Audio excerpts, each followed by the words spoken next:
Bienvenue dans une nouvelle émission Eureka, Pasteur Marc Guioldi, très content de pouvoir partager la parole de Dieu avec vous, vous exhorter, vous encourager, vous mettre au défi, peut-être.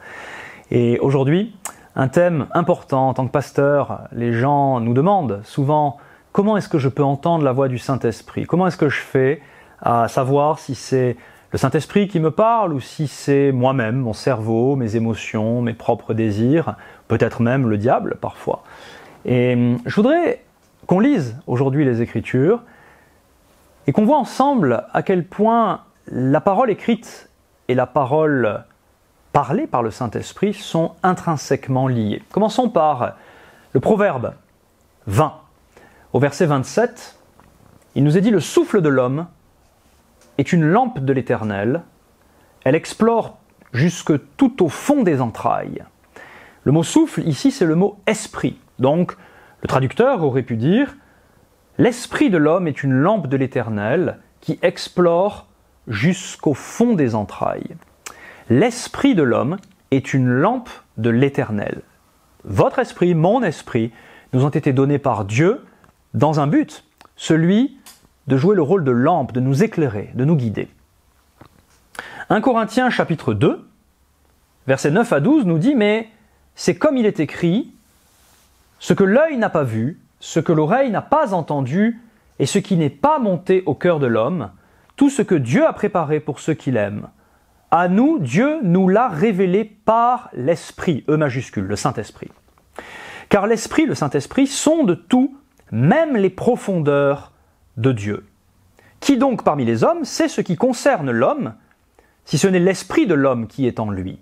C'est ce que nous avons vu dans le Proverbe 20. De même, personne ne connaît ce qui concerne Dieu si ce n'est l'Esprit de Dieu. Jusqu'ici, c'est clair. Nous avons un esprit qui sonde tout notre être intérieur. Dieu lui-même a un esprit, le Saint-Esprit, qui sonde tout son être intérieur.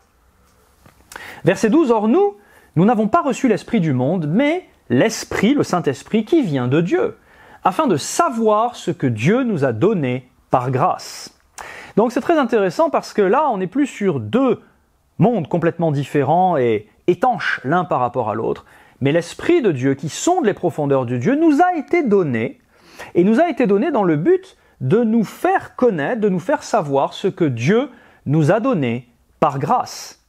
Il est donc tout à fait logique que le Saint-Esprit et notre esprit communiquent. Je dirais même que le Saint-Esprit nous parle à travers notre esprit. Mais pour cela, encore faut-il être né de nouveau, avoir eu cette régénération de notre esprit par le Saint-Esprit. Et cela se fait en reconnaissant la seigneurie de Jésus-Christ dans notre vie, faire de lui notre sauveur, recevoir le pardon des péchés qu'il nous a acquis à la croix et faire de lui notre maître, notre Seigneur. Alors, nous disent les Écritures, nous sommes régénérés, le Saint-Esprit vient faire sa demeure en nous et il communique avec notre esprit. Le psaume 119 nous dit au verset 105 « Ta parole est une lampe à mes pieds, une lumière sur mon sentier. » Ah, c'est intéressant parce qu'on a vu tout à l'heure que l'esprit de l'homme est une lampe de l'Éternel. Et puis, à présent, le psaume 119 nous dit que c'est sa parole, la parole de Dieu, qui est une lampe à nos pieds, une lumière sur notre sentier. Alors, est-ce que c'est l'esprit de l'homme ou est-ce que c'est la parole de Dieu? Écoutez la suite. En ce qui concerne la parole de Dieu, on se souvient bien sûr de Jean chapitre 1, premier verset de l'Évangile selon Jean. Au commencement était la parole, P majuscule. Et la parole était avec Dieu, et la parole était Dieu. Elle était au commencement avec Dieu. Tout a été fait par elle, et rien de ce qui a été fait n'a été fait sans elle. En elle était la vie, et la vie était la lumière des hommes. Quand vous continuez la lecture du premier chapitre de l'Évangile de Jean, le mystère, je dirais, est levé à la fin lorsque cette parole dont il est question, il est clairement dit que c'est Jésus-Christ. Donc Jésus était au commencement, lui, la parole de Dieu. Il était avec Dieu, il était Dieu lui-même. Au commencement, il était avec lui. Tout a été fait par lui ou par elle, la parole. et rien de ce qui a été fait n'a été fait sans elle. Or, vous vous souvenez qu'il nous a dit que l'Esprit de Dieu planait au-dessus des eaux lors de la création ou recréation, je dirais, de la terre, dans Genèse chapitre 1. Donc, l'agent actif, c'est le Saint-Esprit. On pourrait croire que c'est lui, par lui, que les choses ont été créées, ce qui est vrai, mais également, il nous est dit ici dans Jean 1 que rien de ce qui a été fait n'a été fait sans la parole. On voit donc que la parole de Dieu et l'Esprit de Dieu travaillent ensemble. À vrai dire, c'est le grand mystère de la Trinité, de ce Dieu triune, comme on dit parfois, c'est-à-dire qui est un, tout en étant trois personnes, distinctes mais extrêmement unies. Jean chapitre 14, versets 15 à 17. Écoutez bien. Jésus a dit, « Si vous m'aimez, vous garderez mes commandements. » C'est-à-dire sa parole. Ses commandements, c'est sa parole. « Si vous m'aimez, vous garderez ma parole. Et moi, verset 16, je prierai le Père et il vous donnera un autre consolateur qui soit éternellement avec vous, l'Esprit de vérité, le Saint-Esprit, que le monde ne peut pas recevoir parce qu'il ne le voit pas et ne le connaît pas. Mais vous, vous le connaissez parce qu'il demeure près de vous et qu'il sera en vous. » Très intéressant ce passage parce qu'on voit que la prémisse, c'est d'aimer Jésus. Et comment est-ce qu'on sait qu'on aime Jésus ? Parce qu'on veut garder ses commandements, c'est-à-dire sa parole. Et parce que nous l'aimons et que nous gardons sa parole, lui, il prie le Père et il nous envoie le Consolateur, le Saint-Esprit, qui reste avec nous. Là encore, un lien entre le fait d'aimer la parole de Dieu et de recevoir ce Consolateur, le ministère du Saint-Esprit. Jean chapitre 14, versets 21 à 26 maintenant, verset 21, « Celui qui a mes commandements et qui les garde, c'est celui qui m'aime. Celui qui m'aime sera aimé de mon Père, moi aussi je l'aimerai et je me manifesterai à lui. » Là encore, une prémisse, celui qui a mes commandements et qui les garde, c'est celui qui m'aime, on pourrait traduire celui qui a ma parole et qui la garde, c'est celui-là qui m'aime vraiment. Alors, celui qui m'aime sera aimé de mon Père, moi aussi je l'aimerai, et je me manifesterai à lui. À qui ? À celui qui garde la parole. Verset 22 et suivant, Jude, non pas l'Iscariote, lui dit « Seigneur, comment se fait-il que tu doives te manifester ?» Le mot est important. C'est ce que nous souhaitons, n'est-ce pas ? Que Dieu se manifeste dans nos vies. Comment entendre le Saint-Esprit ? Comment savoir qui je dois épouser, où je dois habiter, quelle est la volonté de Dieu par rapport à ma carrière, comment savoir des sujets très précis de ma vie qui ne sont pas forcément écrits noir sur blanc dans la Bible. Eh bien, malgré tout, j'affirme qu'il faut connaître la parole écrite, il faut se plonger dans la parole écrite pour pouvoir entendre la voix du Saint-Esprit en nous. Regardons la suite. Jude donc lui dit « Seigneur, comment se fait-il que tu doives te manifester à nous et non pas au monde ?» Jésus lui répondit, « Si quelqu'un m'aime, il gardera ma parole. » C'est la troisième fois dans ce passage de Jean 14 qu'il insiste sur le fait que si on prétend aimer Jésus, alors il faut garder sa parole. « Et mon Père l'aimera, nous viendrons chez lui et nous ferons notre demeure chez lui. Celui qui ne m'aime pas ne garde pas mes paroles. Et la parole que vous entendez n'est pas de moi, mais du Père qui m'a envoyé. Je vous ai parlé de cela pendant que je demeure auprès de vous. » Donc là, il insiste sur la parole écrite. À vrai dire, les paroles qu'il a dites, mais qui ont été retranscrites. Maintenant, verset 26. « Mais le Consolateur, le Saint-Esprit que le Père enverra en mon nom, c'est lui qui vous enseignera toutes choses et vous rappellera tout ce que je vous ai dit. » Le Saint-Esprit, oui, nous enseigne toutes choses, mais il nous rappelle tout ce que Jésus nous a dit, c'est-à-dire tout ce que nous dit la parole de Dieu. Voyez comment les deux travaillent l'un avec l'autre. Pourquoi est-ce que j'insiste là-dessus ? Parce que il semblerait qu'il y ait à tort parfois deux camps dans le corps de Christ. Le camp de ceux qui aiment la parole écrite, elle est une référence, elle est stable, elle est sûre, elle est le fondement de leur vie chrétienne, et qui se méfient, voire rejettent, tout ce qui est de l'Esprit, du Saint-Esprit. Certains mouvements du corps de Christ, certaines parties affirment que le Saint-Esprit c'est terminé. Maintenant que la parole écrite nous est donnée, le Saint-Esprit n'agit plus autrement qu'à travers la parole écrite. Je ne le pense pas, d'après les Écritures, je ne le pense pas, mais il est vrai que parfois on a un autre camp qui est tellement attaché aux choses de l'Esprit qu'ils en deviennent des gens qui flottent complètement, qui sont déconnectés de la parole de Dieu, qui n'ont plus de lien avec la parole écrite, et ça c'est très dangereux. Parce qu'on peut être dans la confusion, on peut prétendre « ainsi parle l'Éternel », alors qu'en réalité, ça n'a aucun fondement scripturaire, voire pire, ça contredit ce qui est écrit dans la Bible. L'Esprit et la parole ne se contredisent jamais. La parole pointe vers l'Esprit, et l'Esprit nous rappelle et confirme ce que dit la parole de Dieu. Maintenant, Jean chapitre 16, versets 12 à 15, Jésus dit « J'ai encore beaucoup de choses à vous dire, mais vous ne pouvez pas les comprendre maintenant. Quand il sera venu, lui, l'Esprit de vérité, il parle du Saint-Esprit, il vous conduira dans toute la vérité. Mais pourquoi ? Parce que ses paroles ne viendront pas de lui-même, mais il parlera de tout ce qu'il aura entendu et vous annoncera les choses à venir. Lui me glorifiera, parce qu'il prendra de ce qui est à moi et vous l'annoncera. » Vous comprenez, le Saint-Esprit n'est pas déconnecté de Jésus, ni de la personne de Jésus, ni de la parole écrite.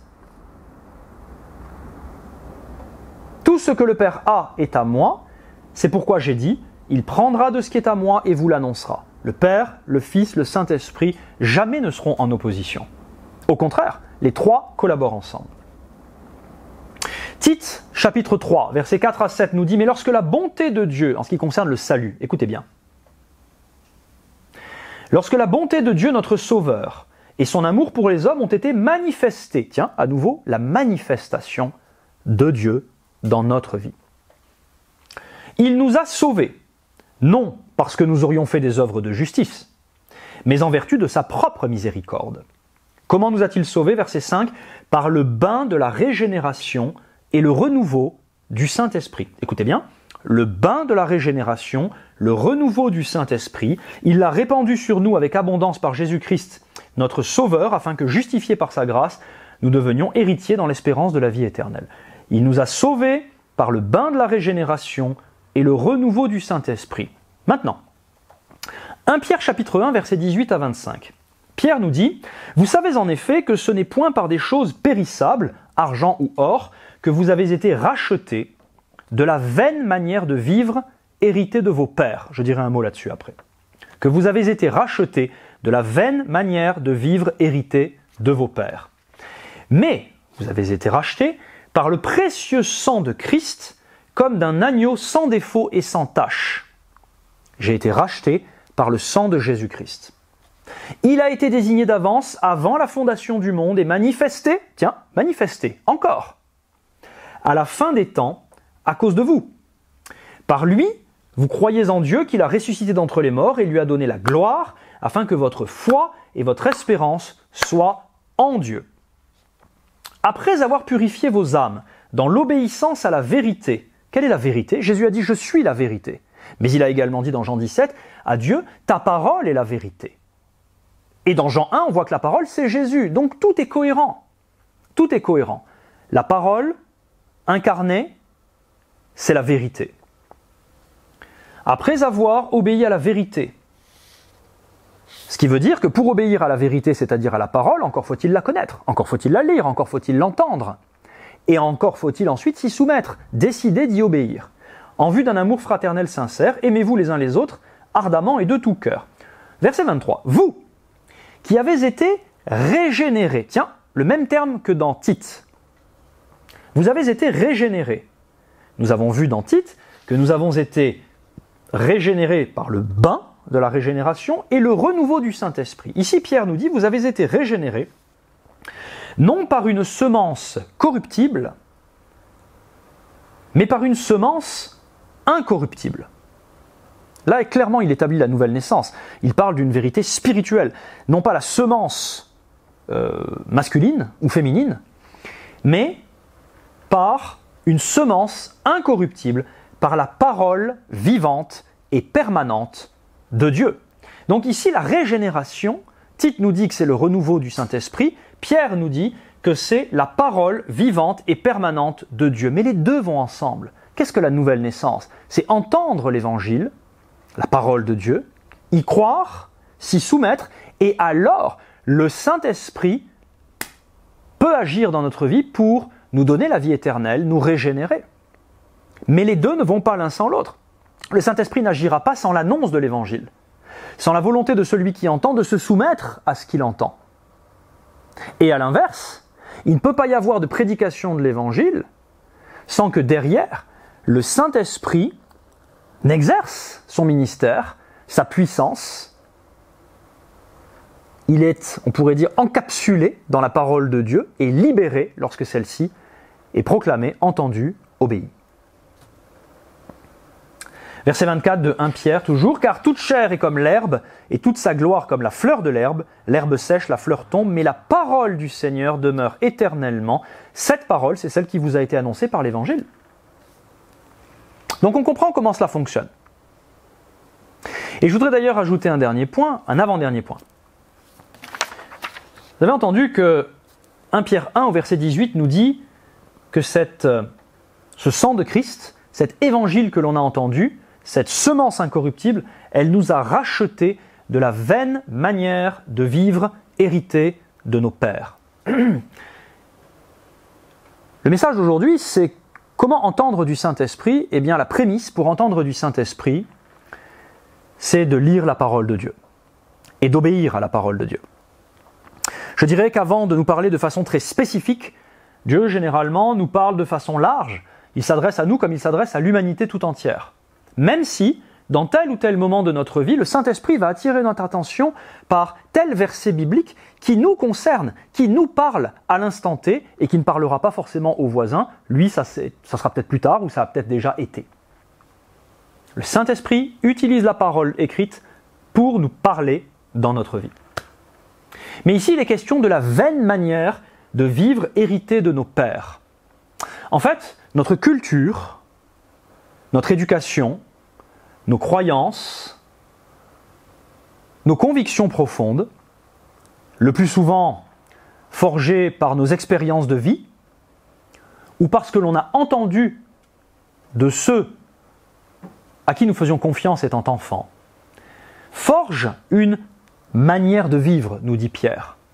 Seulement le problème, c'est que cette manière de vivre, elle peut être vaine, elle peut être stérile, elle peut être morte, elle peut être fausse, elle peut même être toxique ou détrimentale.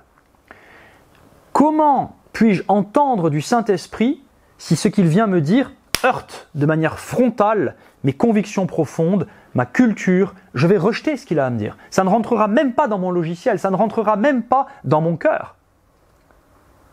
Il faut au préalable que cette vaine manière de vivre, ce que j'ai reçu, ce dont j'ai hérité, mais qui n'est pas conforme à la Bible, cela soit dégagé, transformé, renouvelé, et alors, je parlerai le même langage que le Saint-Esprit. Et alors, mon cœur sera une terre prête à accueillir ce que le Saint-Esprit pourra avoir à me dire dans ma vie.